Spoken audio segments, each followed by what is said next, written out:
오늘 하나님의 말씀을 봉독하겠는데요. 우리 다 함께 일어나셔서 하나님 말씀을 봉독해 올리겠습니다. 오늘 하나님의 말씀은 마태복음 1장 21절 말씀만 함께 봉독하겠습니다. 같이 읽겠습니다. 시작. 아들을 낳으리니 이름을 예수라라. 이는 그가 자기 백성을 저희 죄에서 구원할 자심이라 하니라. 아멘. 앉으십시오. 오늘 본문의 말씀으로 지난주에 이어서 두 번째, 우리는 어떻게 구원을 받는가라는 제목으로 여러분과 함께 말씀을 나누겠습니다. 여러분, 이제 처치 히스토리, 교회 역사를 이렇게 살펴보면 16세기 종교개혁 이후에 기독교는 로만 캐톨릭과 또 프로테스탄트, 개신교 교회로 양갈래로 나누어졌습니다. 그리고 이제 로마 캐톨릭 교회와 개신교 교회는 각자의 독자적인 노선에 따라 발전해 나갔습니다. 미국 하버드 대학에서 교회사를 가르치셨던 조지 윌리엄스 박사의 책 Radical Reformation, 급진 종교개혁이라는 책에서 보면 16세기 종교개혁 이후 개신교 교회가 네 가지로 그렇게 나누어져 발전했다고 이 책은 이야기하고 있습니다. 첫 번째는 여러분, 마틴 루터에 의해 시작된 독일의 루터 교회, 루터란 처치입니다. 지금 우리 교회 건물이 루터란 처치 교회죠. 두 번째, 스위스에서 스빙글리와 존 칼빈에 의해 시작된 개혁교회가 있습니다. 리폼드 처치라 그러죠. 이 교파는요, 스위스에서는 스위스 개혁교회, 그리고 화란, 네덜란드에서는 화란 개혁교회, 그리고 프랑스에서는 이들을 위그노라고 불렀습니다. 위그노. 그리고 스코틀랜드에서는 드디어 존 낙스에 의해서 이제 개혁교회가 장로교회로 이제 창립되게 되었습니다. 그래서 지금 개혁교회의 발전은 장로교가 된 것입니다. 세 번째 갈래로는 뭐냐면 영국 성공회, 영국 국교회입니다. 앵글리칸 처치라 그렇죠. 그리고 마지막으로 급진 종교 개혁파가 있습니다. 그러니까 이 땅의 모든 개신교가 몇 가지라고요? 네 가지. 루터교회, 개혁교회, 영국 성공회, 그리고 이 급진 종교개혁파가 있습니다. 이 네 가지로 다 갈라져 나갔어요. 이 땅의 교회들이요. 자, 그런데 이 급진 종교개혁파, 이 Radical Reformation, 이분들은요, 일부 교회 역사가들에 의해서 이단으로 규정됐어요. 과거는요. 근데 제가 이제 침례교에서 공부를 하다 보니까 여러 학자들도 마찬가지지만 이들 모두가 이단은 아니었어요. 이 무리 중에 성서적인 비브리컬 아나베프티스트가 있었습니다. 성서적인 아나베프티스트가 있었는데요. 이들은 뭐냐면 정치와 종교를 분리하자고 주장합니다. 정교 분리를 주장한 거예요. 건강한 생각이죠. 그래서 국가교회를 반대하고 자유로운 신앙생활을 위한 자유교회를 주장했습니다. 그리고 유아세례를 반대하면서 우리 침례교 같이 신자 침례를 믿었던 사람들이었어요.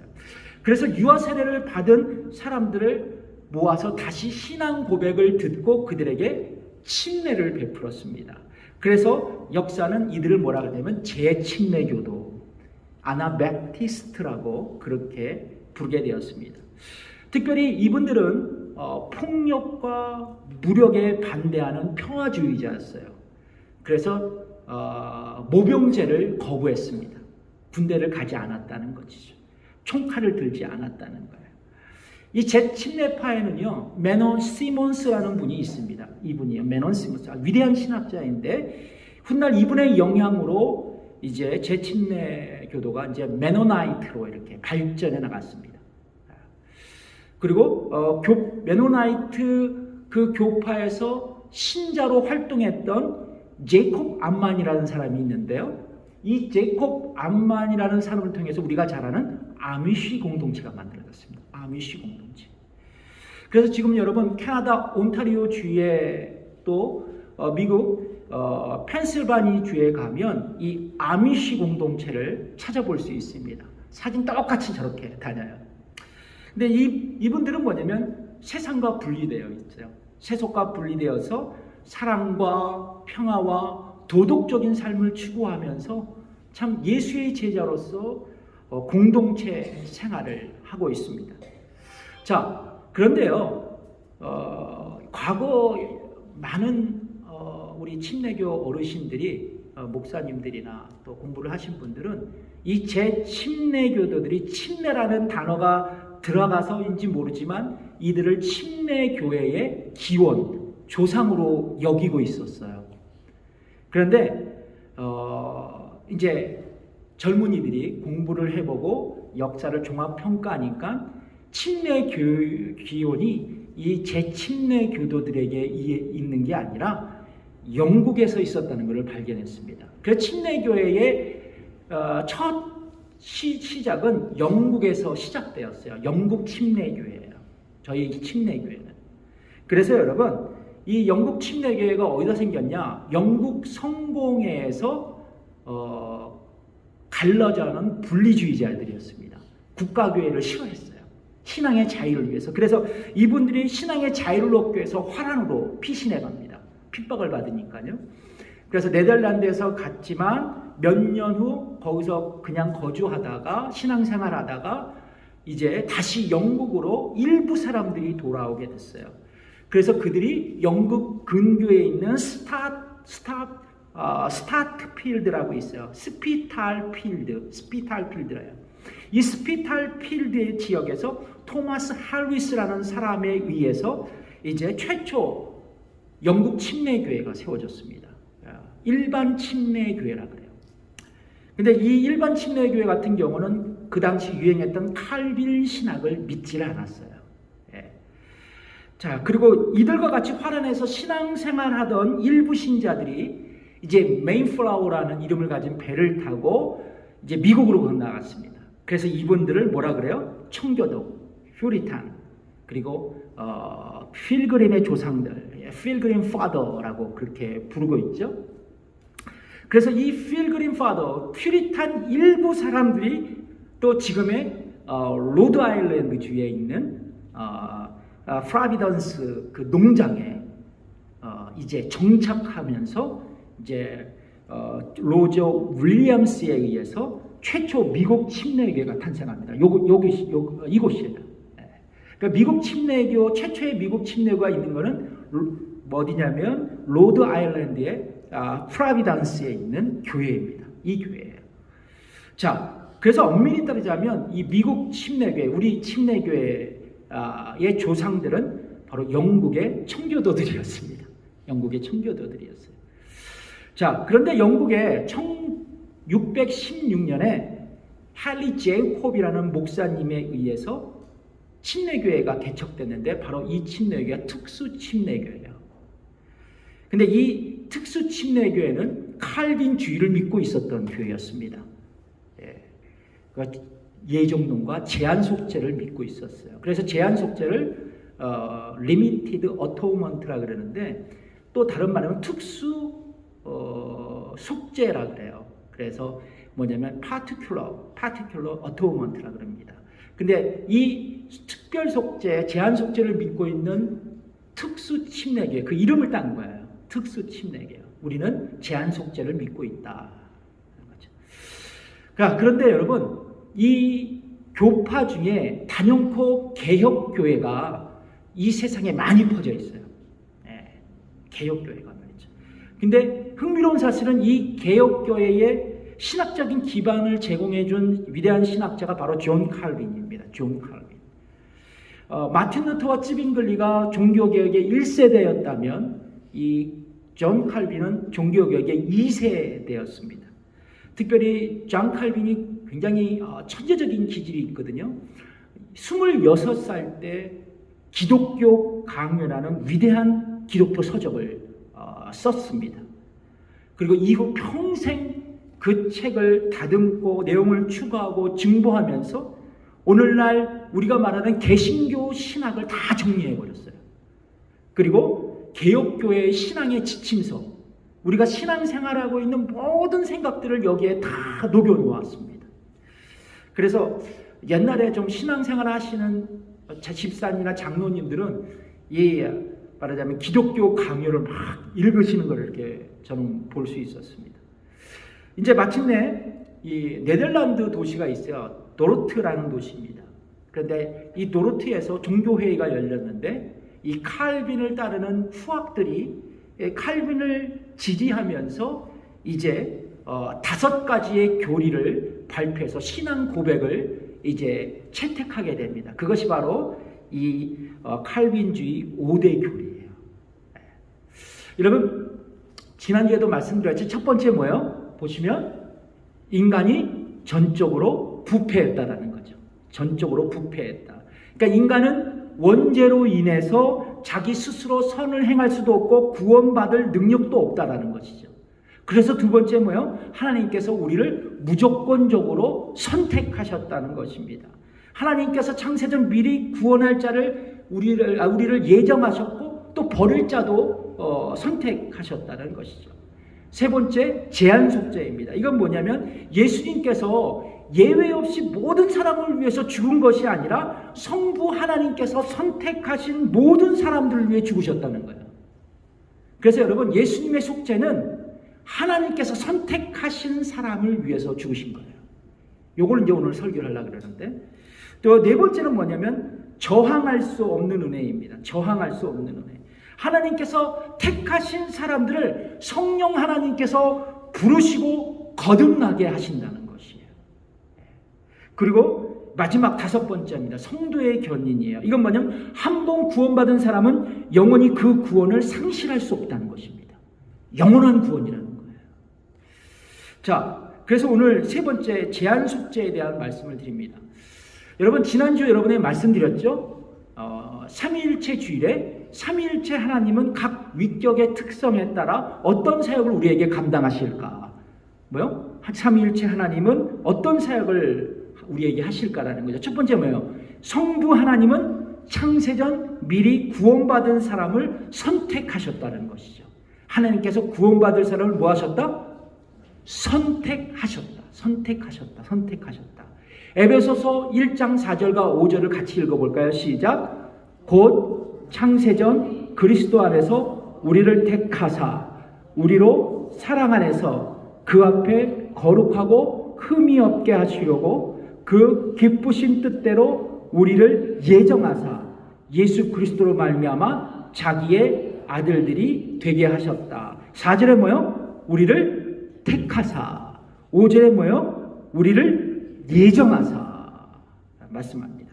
그러니까 여러분, 우리가 구원받은 것은 나의 공로나 나의 선행이나 나의 노력이나 내가 예수를 믿겠다고 결단하는 것이 아니라 뭐요? 하나님께서 창세전 나를 미리 선택하셨기 때문이다 라는 것이죠. 아멘? 동의하십니까? 네. 인간은 결코 예수님을 주라 고백할 수 없어요.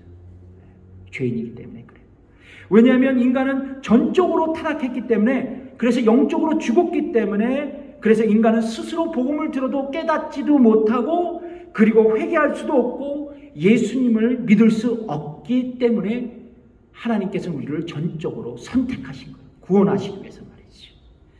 그러면 하나님은 선택하신 사람에게 은혜를 부어주세요. 그리고 하나님의 부르심에 응답할 수 있도록 믿음도 주십니다. 그래서 우리가 구원받게 된 것입니다. 우리가 구원받게 된 거예요. 그런데 여러분, 왜 하나님은, 간혹 이런 분들이 계시죠? 왜 그러면 하나님은 구원받을 자와 그리고 버릴 자를 그렇게 선택하셨는가? 이렇게 생각하시는 분들이 있어요. 이건 불공평한 일이다. 그러나 지난주에 말씀드렸지만 우리는 이 신비를 알 수 없어요. 왜냐하면 하나님만이 아시기 때문에 그래요. 그래서 여러분, 이것은 하나님의 주권입니다.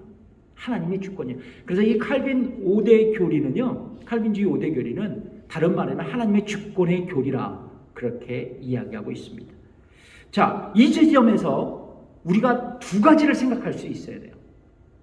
여러분 꼭 기억하셔야 됩니다. 이 지점에서 우리가 두 가지를 기억해야 될 게 있는데, 하나는 뭐냐? 내가 하나님께 이미 선택된 자이고 또 구원받은 존재라면 이 세상을 아무렇게나 살아도 되지 않나. 뭐 어차피 구원받을 사람인데, 이렇게 생각하시는 분이 있어요. 그런데 여러분, 이것을 소위 극단적인 칼빈주의라 그래요. 하이퍼 칼비니즘이라 그럽니다. 고등 칼빈주의라 그래요. 근데 전혀 그렇지 않다는 거예요. 정말로 내가 하나님께 택함 받은 성도들이라면 내가 선행의 삶을 살아가야 된다는 것이죠. 그렇다고 해서 선택받은 사람들에게 스스로 의를 행할 수 있는, 거룩한 삶을 살 수 있는 능력이 있다는 것은 아닙니다. 빌립보서 1장 6절의 말씀인데요. 같이 읽어볼까요? 시작. 너희 속에 착한 일을 시작하신 이가 그리스도 예수의 날까지 이루실지를 우리가 확신하노라 말씀합니다. 그러니까 성령 하나님께서 그리스도 예수의 날까지 나에게 착한 일을 하시게 하신다는 것이에요. 그러니까 내가 나에게 선한 삶을 살 수 있는 능력이 없지만, 의지가 없지만, 내가 성부 하나님께 선택받고 성자 예수님께 속죄받고 성령님께 거듭난 이후 성령님께서 나에게 선행의 능력과 결단도 두신다는 것이에요. 네. 그래서 여러분, 우리는 성부 하나님께 선택됐어요. 그리고 성자 하나님께 속죄되었습니다. 그리고 성령 하나님께 거듭났다는 말이죠. 그래서 여러분, 그 성령 하나님의 도우심으로 내 생각이 변화되고 내 행동이 변화되고 내 삶이 변화돼서 거룩한 삶을 살아가는 것, 즉 성화의 길을 살아가게 되는 것입니다. 네. 그래서 로마서 8장 30절에 위대한 말씀을 선포되고 있죠. 같이 읽어보겠습니다. 시작. 또 미리 정하신 그들을 또한 부르시고 부르신 그들을 또한 의롭게 하시고 의롭다 하신 그들을 또한 영화롭게 하셨느니라. 아멘. 그래서 여러분, 성부 하나님께 선택된 자들은 필연적으로 선한 삶을 살아가야 합니다. 성화의 길을 걸어가야 합니다. 누구의 힘으로? 누구를 의지해서? 성령 하나님의 능력을 의지하며 결단하고 그렇게 살아가야 한다는 것이죠. 그런데 여러분, 문제가 이겁니다. 우리가 아직 거룩한 삶을 위해, 선한 삶을 위해, 이웃에게 빛과 소금이 되는 삶을 위해 여러분 성령님을 의지하지 않고 내 자신이 결단하지도 않는다면 우리는 심각하게 고민할 수 있어야 합니다. 또 다른 하나는 하나님께 구원받을 자와 또 버릴 자가 이미 선택되고 예정되었다면 구태여 우리가 전도할 필요가 있는가? 이미 다 짜여진 각본인데, 그렇게 생각하는 분들이 많아요. 그래서 이 개혁주의를 반대하는 분들은 개혁주의 교회는 전도와 선교를 부정한다고 얘기까지 했었습니다. 인간의 논리상 맞는 생각이죠. 그러나 여러분, 분명히 알아야 될 것은 우리는 결코 하나님께서 누구를 선택하시고 누구를 버리실지를 우리는 전혀 알 수가 없습니다. 누구만 아실까요? 하나님의 주권에 달려있는 거예요. 하나님만이 아시는 겁니다. 그래서 여러분, 우리는 때를 얻든지 못 얻든지 복음을 전해야 돼요. 여러분, 우리가 복음을 전할 때 많은 수가 그 복음을 거절합니다. 아마 99%, 95%, 99% 진짜 많은 사람들이 그 복음을 거절해요. 그래서 실망할 수 있고 우리가 전도는 은사가 있는 사람만 하는 거야 라고 그렇게 얘기를 합니다. 그러나 여러분, 우리가 분명히 확신해야 할 것은 그 중에도 하나님께서 선택한 택자들이 있다는 것을 기억하시기 바랍니다. 그래서 여러분 그들이 복음을 듣고 그 택자들이 구원을 받게 될 거예요. 그래서 여러분 씨 뿌리는 비유 있죠. 우리가 복음의 씨앗을 뿌립니다. 덜어는 어디에 뿌려져요? 길가에 뿌려집니다. 덜어는 어디에 뿌려집니까? 예? 돌짝밭에 뿌려져요. 덜어는 어디에 뿌려져요? 가시떨기에 막 뿌려집니다. 그런데 또 뿌리니까 어디에 떨어집니까? 좋은 밭에 떨어져요. 좋은 땅에 떨어집니다. 하나님은요, 우리에게 좋은 땅을 준비해 놓고 계세요. 뿌리기만 하면 됩니다. 하나님이 30배, 60배, 100배의 열매를 맺게 하실 거예요. 이것을 우리가 분명히 기억할 수 있어야 돼요. 자, 삼위일체 하나님은 각 위격의 특성에 따라 어떤 사역을 우리에게 감당하실까?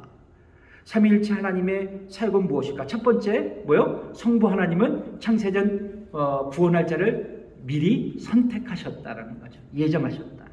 자, 두 번째, 성자 예수님은 같이 읽어볼까요? 시작. 성자 예수님은 성자 하나님은 성부 하나님께서 선택하신 사람을 위해 죽으셨다라는 거예요.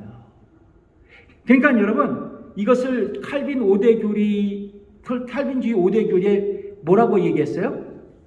제한 속죄, limited atonement라고 말씀을 드렸습니다. 정리하자면 지난주에 뭐요? 예정론의 전제 조건으로 뭐요? 모든 인간이 전적으로 타락했다는 거죠. 그래서 하나님께서 전적으로 선택하셨다고 말씀을 드렸어요. 오늘까지. 자, 그런데 이제 제한 속죄를 드리는 거예요. 제한 속죄의 말씀을 드리는 거예요. 이 제한 속죄라는 것은 방금 전에도 말씀드렸지만 예수님께서 온 인류의 모든 죄를 값을 치르지 않고 하나님께서 창세전 이미 선택하신 사람들의 죄값을 치러 주셨다는 겁니다. 그러니까 모든 사람을 위해 죽은 게 아니라 누구를 위해 죽으셨다? 하나님께서 선택된 자, 하나님께 선택된 자, 택자들을 위해 죽으셨다는 거예요. 그래서 예수님은 하나님께서 선택한 사람들의 죄값을 실제로 다 갚으신 분이세요. 아멘? 여러분 하나님께서 창세전 여러분들을 선택하셨다는 것을 믿고 계십니까? 아멘? 그리고 하나님께 선택된 여러분들을 위해 예수님께서 십자가 위에서 돌아가신 것을 믿고 있습니까? 아멘? 예, 그렇습니다. 저희는 창세전 선택된 하나님의 사람이에요. 그리고 창세전 선택한 하나님의 사람으로서 예수님께서 우리를 위해 십자가 위에서 돌아가셨다는 것이죠. 자, 이 논리를 입증하기 위해서 성경은 이렇게 말씀하고 있습니다. 오늘 본문 마태복음 1장 21절의 말씀이에요. 읽어보겠습니다. 시작. 아들을 낳으리니 이름을 예수라 하라. 이는 그가 자기 백성을 저희 죄에서 구원할 자심이니라 하니라. 여러분 이 말씀은 뭐예요? 예수님의 육신의 아버지 요셉에게 천사가 나타나서 하는 말이에요. 그런데 이 말의 요점은 뭐냐면 천사가 요셉에게 약혼 여인 마리아와 정혼하기를 두려워하지 말라는 겁니다. 왜냐하면 그 당시 이 마리아가 임신해 있었거든요. 그러니까 주저주저 하는 겁니다. 그때 이 천사가 뭐라고 하냐면 이 약혼녀 마리아가 인위적으로 잉태된 것이 아니라 뭐라고 했어요? 성령으로 잉태되었다. 그리고 아들을 낳을 것이다.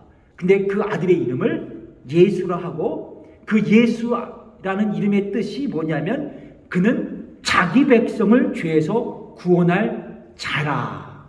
그렇게 특별한 메시지를 전달하죠. 여기서 자기 백성을 구원한다라고 천사가 얘기했거든요. 여러분 여기서 자기 백성은 뭐냐면 유대인과 이방인을 다 포함한 하나님께 선택된 자들을 가리키는 거예요. 택자들인 것이죠. 그렇습니다. 예수님은 자기 백성을 구원하신 분이세요. 자기 백성, 남의 백성, 이웃 백성, 그분들을 구원하는 게 아니라 누구를요? 자기 백성을 구원하신 분이세요. 그래서 예수님은 하나님께 선택된 자들을 위해서 속죄하신 것입니다. 여러분 요한복음 10장 11절의 말씀을 같이 읽어볼까요? 시작. 나는 선한 목자라. 선한 목자는 양들을 위하여 목숨을 버린다 말씀합니다. 그러니까 예수님은 양들을 위해 뭐 하신다고요? 목숨을 버린다고 말씀합니다. 자, 요한복음 10장 15절에 있는 말씀인데요. 같이 읽어보겠습니다. 시작. 아버지께서 나를 아시고 내가 아버지를 아는 것 같으니 나는 양을 위하여 목숨을 버리노라. 아멘. 여러분, 예수님은 양을 위해 목숨을 버리신다고 말씀합니다. 예수님께서 언제 염소를 위해서 목숨을 버리신다고 하셨나요? 양을 위해서, 자기의 양을 위해서 버리신다고 말씀합니다. 그러니까 예수님은요, 자기 백성, 자기 양을 위해 목숨을 버리신다고 계속적으로 말씀하고 있습니다. 더 나아가서 성경은 예수님께서 당신의 교회를 위해서 죽으셨다고 그렇게 성경은 말씀하고 있거든요. 에베소서 5장 25절의 말씀입니다. 같이 읽어보겠습니다. 시작. 남편들아 아내 사랑하기를 그리스도께서 교회를 사랑하시고 위하여 자신을 주신 것 같이 하라. 그러니까 예수님께서 교회를 위해서 뭐 하셨다고요? 자신을 주셨다. 자신을 주셨다. 사도행전 20장 28절의 말씀을 읽겠습니다. 시작. 하나님이 자기 피로 사신 교회를 치게 하셨느니라. 하나님께서 어떻게 교회를 사셨다고요? 자기의 피로. 예수님의 피로 말이죠.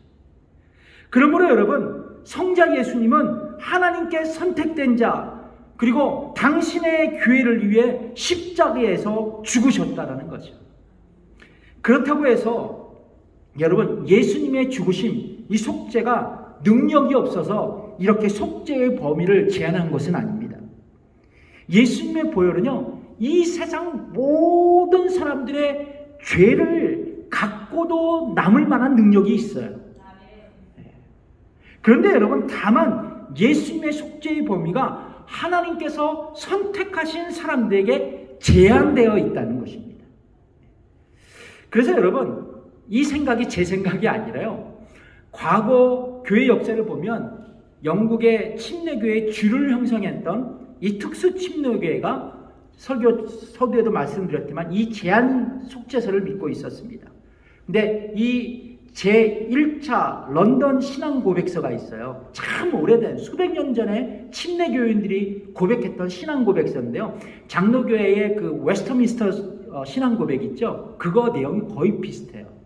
자, 그런데 제21항에 보면 이런 신앙 고백이 나오더라고요.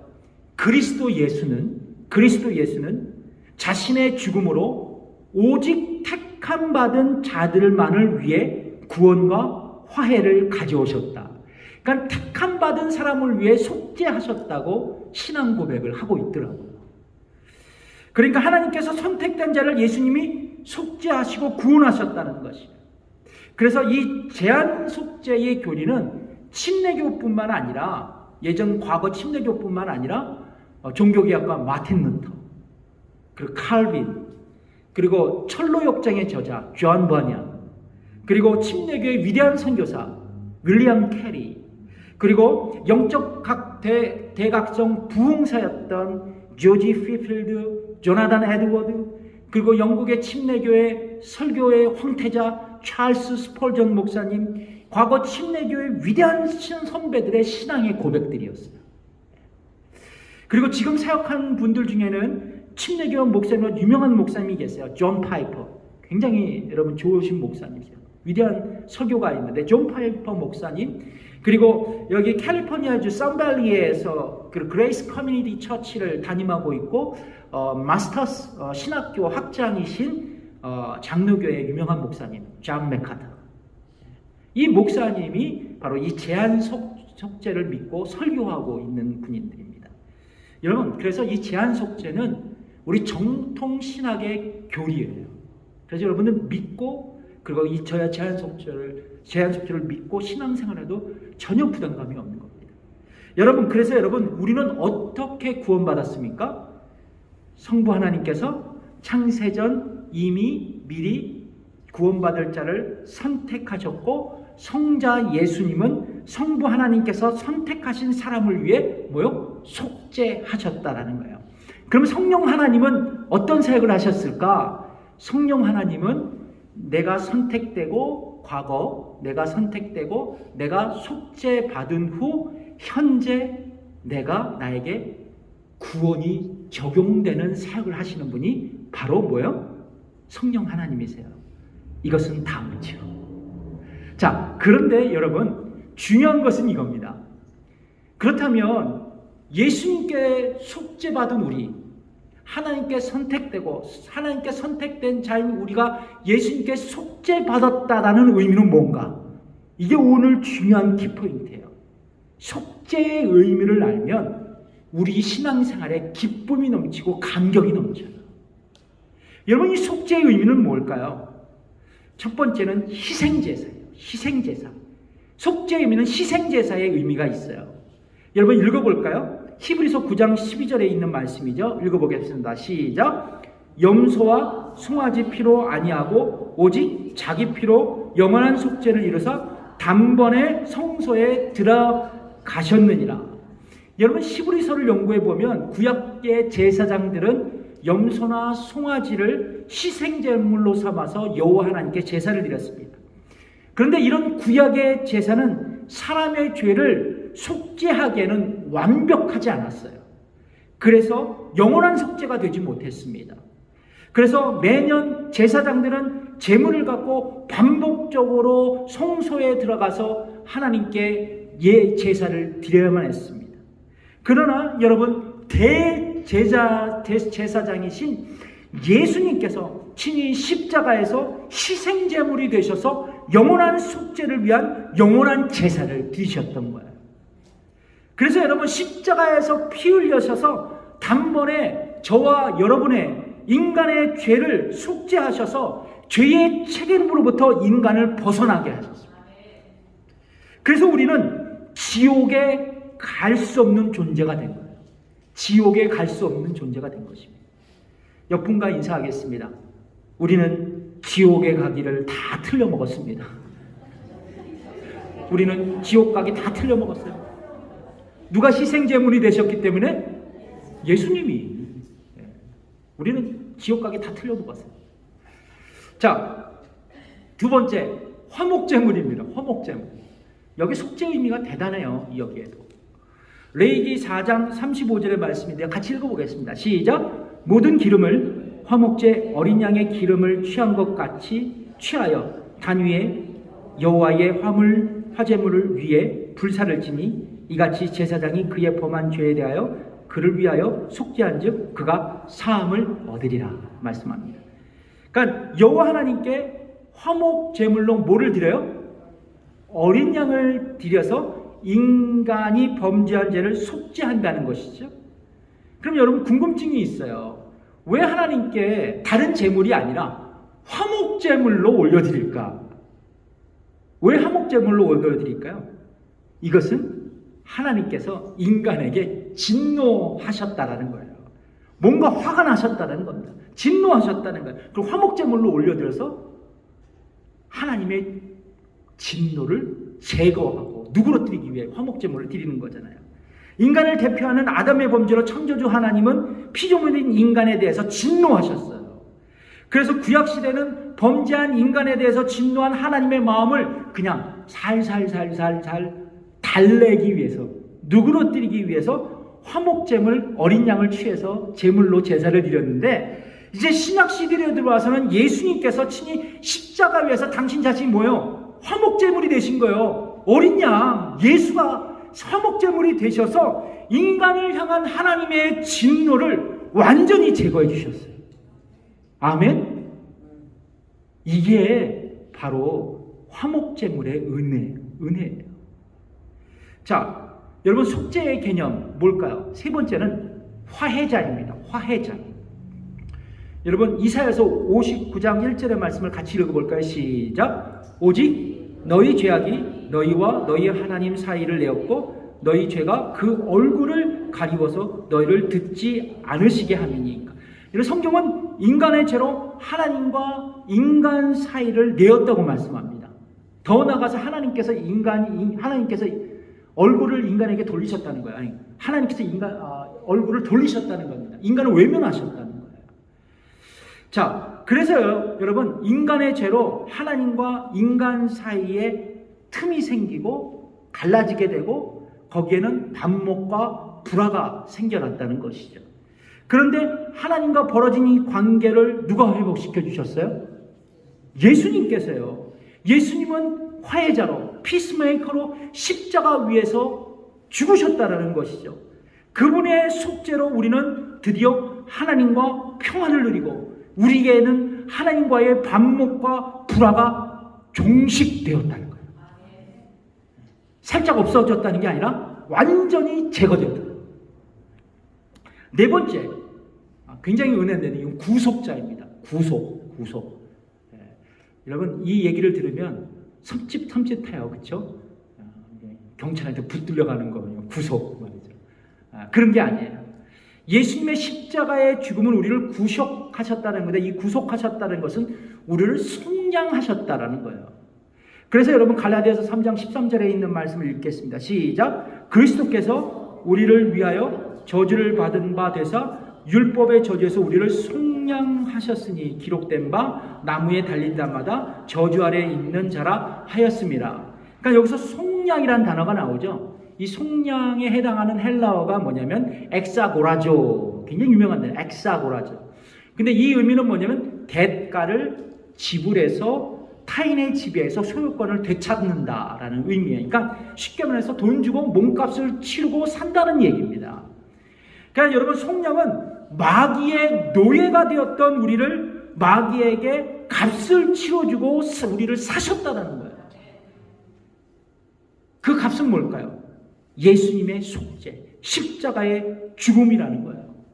그러니까 여러분, 우리는 아무런 공로가 없지만 은혜로 값없이 구원을 받았다는 것이죠. 이것이 바로 예수님의 속죄의 의미요 은혜인 것입니다. 그렇습니다.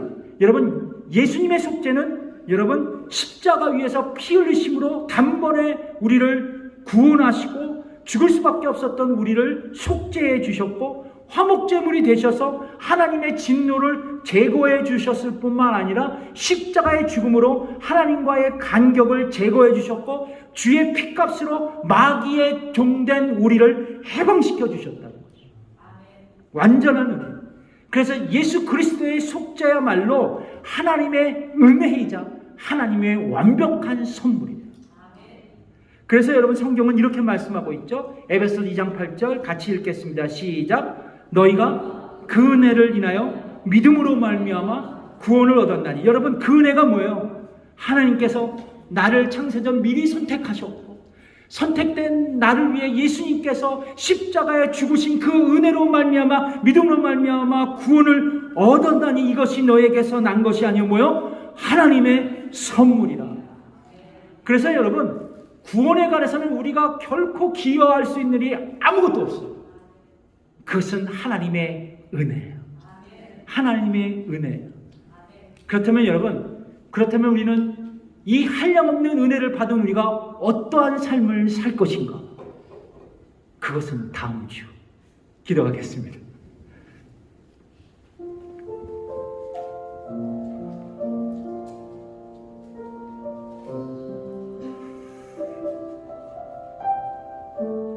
우리는 창세전 하나님께 선택되었고 또 2000년 전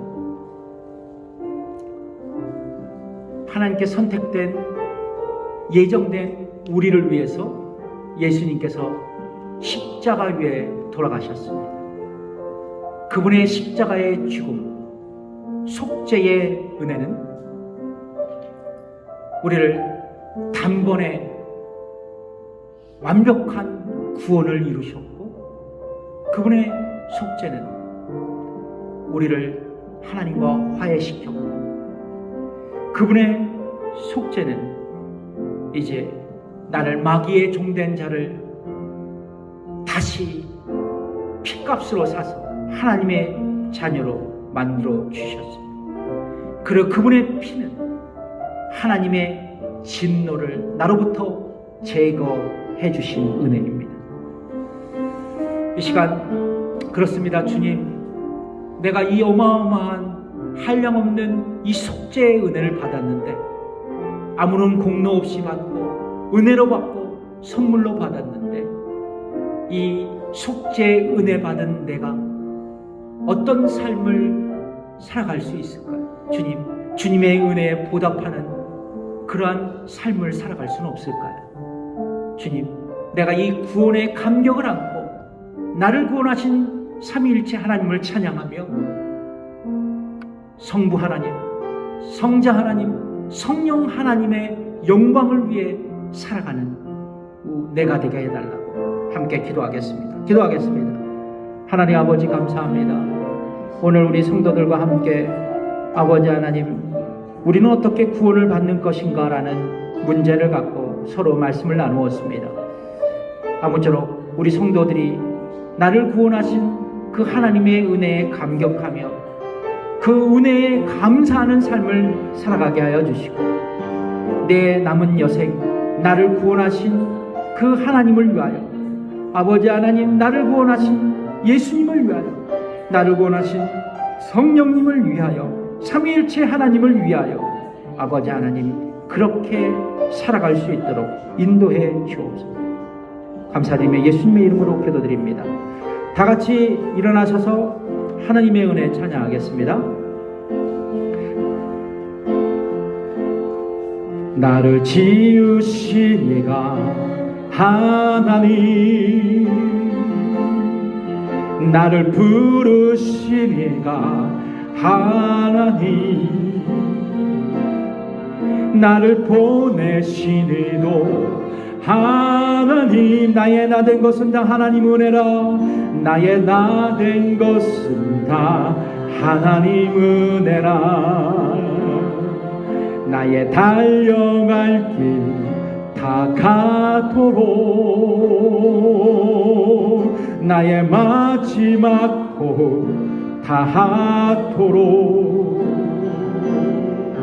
나로 그 십자가 품게 하시니